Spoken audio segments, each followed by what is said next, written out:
If you are a coach, you need to know this in order to grow your coaching business. Nowadays, there is a term known as funnel, and which can help you with so many things. Before moving ahead, let's understand what is funnel. Funnel is a customer journey. By using this, you can create an exact path for your audience. By using that, they can get into your pipeline. Now we get it and what funnel is.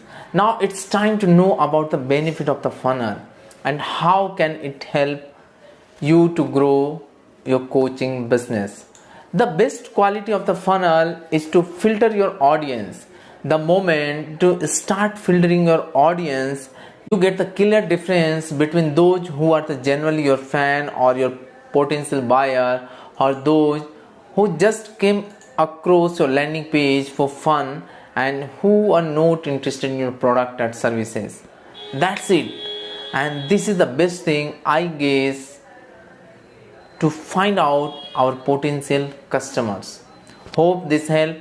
If yes, hit the like button and share your takeaway in the comment section and share it with the coaches. Thank you.